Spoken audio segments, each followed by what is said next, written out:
Hi everybody, we are here in Hartlepool with the lovely Frances Cox. Do you want to tell us a little bit about your practice, Frankie? Yeah, can do. So, hi everybody, my name's Frances Cox and I run a photography practice in Hartlepool in the Biz, where I do a number of things, but mainly I concentrate on travel photography and fine art photography.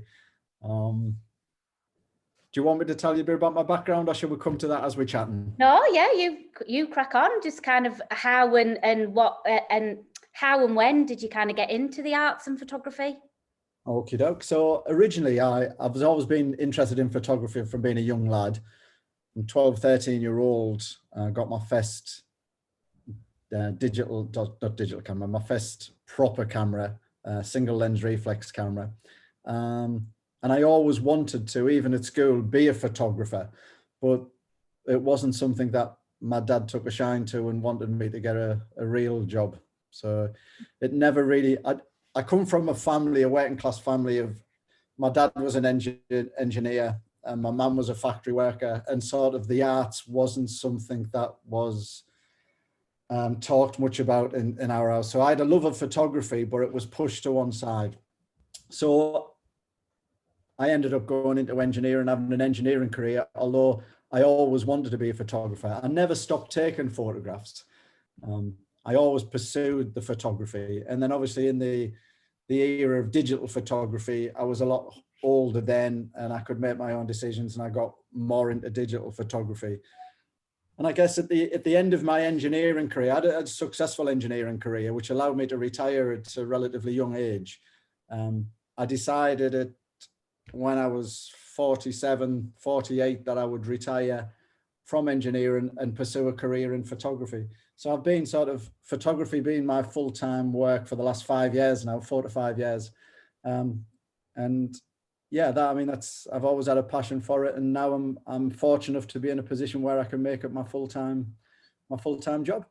Brilliant. So are you completely self-taught then, or have you had any formal education? So, I'd like to think I was originally self-taught, because, like I mentioned, my family didn't have the money or anything to send me down that route. I didn't go to university to study the arts or anything. So I learned the technicalities of photography and cameras and what all the fancy numbers and everything mean. I taught that myself. However, when I got a bit older and I got a little bit more money and a little bit wiser, I then went and done a number of workshops with people, and I went and done classes with various photographers. I spent a bit of time in a workshop in London. I've done them in the Middle East, and I've done them in various places. So I've been mentored by some really big names in the industry, but I've never had a formal qualification. I've never done a 3 or 4 year secondary education course in photography. So it's self-taught with mentoring from people, from professionals in the industry. Brilliant. And what would you say were your major influences? What inspires you?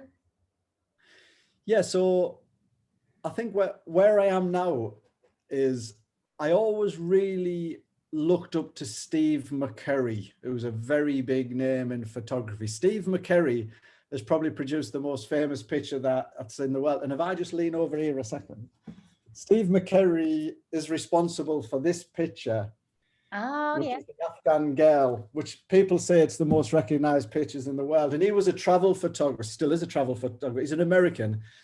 He's a very famous travel photographer. And I used to look through National Geographic and books of his work, and I used to think, oh my God, he goes to all of these fantastic places and takes these amazing saturated colored pictures of these people from different parts of the world that we've never seen and stuff. So I was totally blown away by Steve McCurry. And that's, I think, what took me down the travel photography route. So I was big into travel photography. I've never really been into fancy landscapes and I guess more traditional type photography. I've always had a passion for travel and travel photography. But then I started to read up on other photographers, and I've got a bit of a soft spot for Annie Leibovitch. People will know Annie Leibovich's pictures, 100% they'll know them, but they probably don't know the photographer. So yes, I was inspired by a couple of photographers that sort of made me feel in my stomach that I want to reproduce what they do. But later on in life, and part of lockdown and COVID and stuff, I've started to read and do a lot more on fine art photography, and that's a route that I really want to go down in the future. Okay, perfect. What's the output for your work? Do you sell your work? Do you have exhibitions? Yeah, so I have had numerous exhibitions. I did live in the Middle East for nearly 20 years, and I was associated with the photography network in the Middle East, and I was a guest speaker at the Sharjah Art Foundation. I've worked with Gulf Photo Plus. These are big Middle East type photography establishments. I've had exhibitions in the Middle East for my travel photography. In 2015, I was on a photography assignment in Nepal, in Kathmandu, when the earthquake struck, and we got trapped over there, and that made quite a big story, and we got a lot of pictures from that, and my work was reproduced in newspapers worldwide, in the National Geographic. I had a front cover of Lonely Planet magazine and various things like that. So we had quite a bit of success 4 or 5 years ago with some Nepal pictures. I've also had local exhibitions. I've had a picture from Hartlepool, Seaton Clock Tower, which formed part of the Royal Photographic Society International Photography Exhibition in 2019, which travels the country and ends up in the Royal Albert Hall.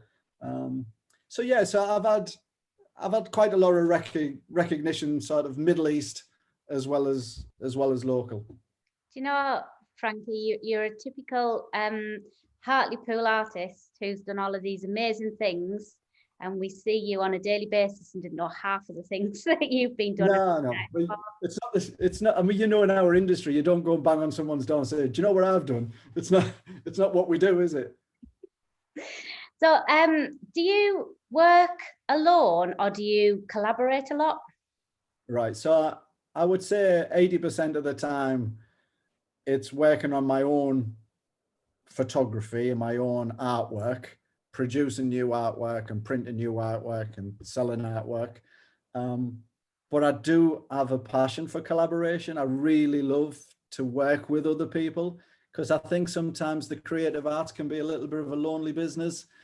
When you've worked in engineering or another industry, you tend to be part of a team or an office or a construction site, wherever it is you do, you work as a gang.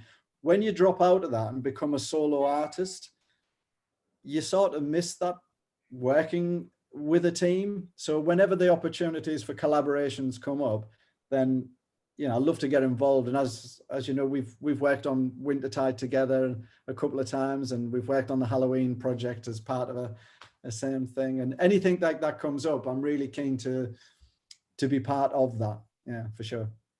So why do you think the arts is important, kind of for you personally and generally? All right, that's deep, isn't it? It so is. Yeah, so the arts is super important to me. So for me personally, I think it helps you deal with your own personal mental health. I think it's quite therapeutic. I think there's something special about being creative and being an artist, that, again, sort of referring to my other industry, when you work in an engineering industry, there's a lot of stress, there's a lot of pressure, there's deadlines, there's targets, there's, you know, and we do have a sense of that in the creative industry, but the people in the creative industry and your expectations in the creative industry are so much lower that it doesn't become a burden. So although this is my full-time job as a photographer now, I don't feel as though I'm ever going to be the best photographer in the world. I don't feel as though I need to be the best photographer in the world. As long as I get up on a morning and enjoy it, and as long as I produce a piece of artwork and it gives me that warm, fuzzy feeling inside that it's good and I enjoy doing it, then that's amazing for me. It's amazing for my mental health. And I guess all creatives want a little bit of recognition. I think they'd be lying if they don't. I think everybody wants to pass on their artwork and somebody say, hey, that's really good. I like that. You've done a great job there. That's really nice. And once you get that feedback, again, for your own self-esteem and your own mental health, I think it just gives you the buzz, that little step forward, gets you through the day. So yeah, so it's important for me as an individual, but I also think in a world where we're wrapped up in politics and aggravation and conflict around the world, if we don't have the arts, what's the point? What is there to live for if we don't have fantastic movies and unbelievable music and tremendous artwork to look at? Where do you get your pleasure from? So for me, it's important worldwide, but it's also important to me to keep me sane and for my own mental health. So has lockdown had a big impact on your practice?